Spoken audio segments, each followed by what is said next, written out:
My 100% WFH job turned into a 100% in-office job, on my dime. I was hired as a remote employee.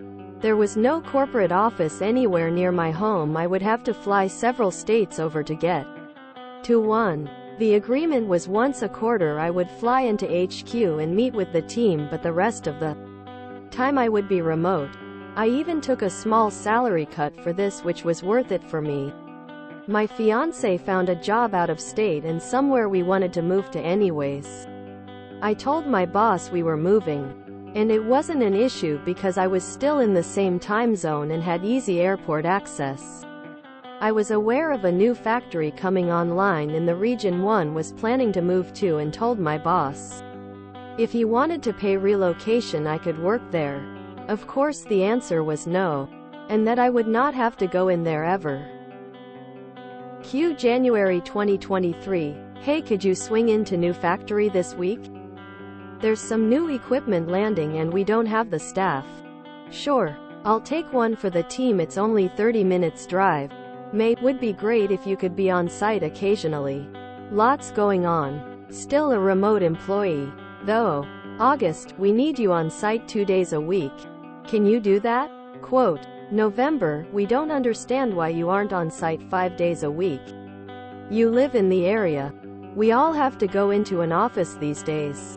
When I asked why the company didn't pay to relocate me when I gave them the chance, things changed. We didn't know how much we'd need your help.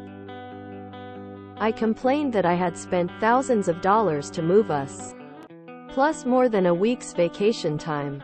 Had to now drive 200+ miles a week. Had to find somewhere to board my dog during the day and had to reschedule my twice-weekly PT appointments, which were due to an injury suffered at work. He shrugged and said, we all have to make sacrifices. I'd find another job, but the pay-to-effort ratio is very high, so I'll just stick it out a bit more. The answer to we all have to make sacrifices is this. I did make a sacrifice. I took less money to work from home. I was specifically hired for a 100% remote position. If you need me in the office 5 days a week, please let me know when we can set up time to renegotiate my compensation and benefits to reflect that change. Actually, as remote, I hope you are logging you miles and submitting. Point out they pay you remote rate and in office now costs X. Don't go in. If they don't pay, that sucks. Did you get anything in writing to say that you are a remote employee? If not, then it's time to find another job. You gave an inch. You know the rest. I would put an all stop to going in. You have an increase in costs now that your company has a responsibility to compensate you for.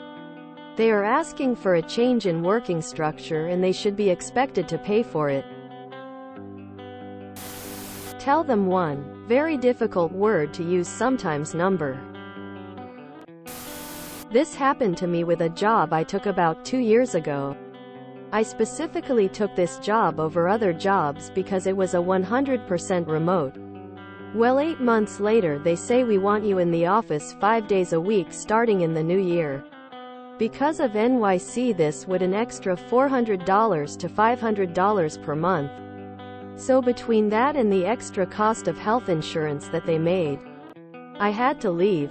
So really it depends. If you find another job that is remote, will the pay difference equal to you going into the office? Or can you find a higher paying job that is 23 days in the office? There is so much of this right now, where it was 100% remote, and then they're trying to drag people back into the office to prop up their real estate holdings. It's a bunch of nonsense. You gave an inch, so they took a mile. The old bait and switch. Things changed. We didn't know how much we'd need your help. My response, things change, and since I'm so needed, my compensation has changed to reflect my need. If you actually want to pursue this, you'll need to find an employment lawyer. 1. Tell your boss you are moving to another location as your partner has now taken a job as an oil worker on the North Slope of Alaska. 2. Find a Redditor in Alaska to allow you to use their address for a small monthly fee. Since your offer letter says remote, I'd stick to that and make them let me go.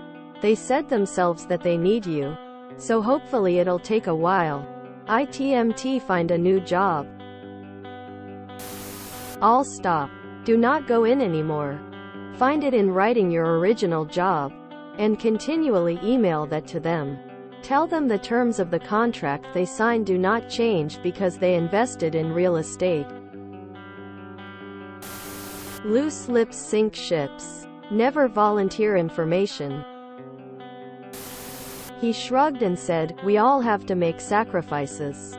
I'm glad you understand. I'm sure the extra $100K per year won't be that big of a sacrifice in your personnel budget. I expect to see documentation by next pay period."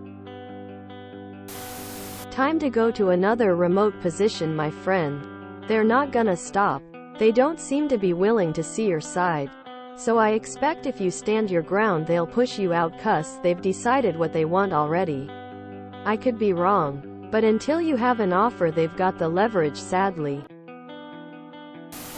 If you enjoyed this video, please check out our playlists full of similar content. Epic Haircast is like doom scrolling for your ears. Please like, share, and subscribe.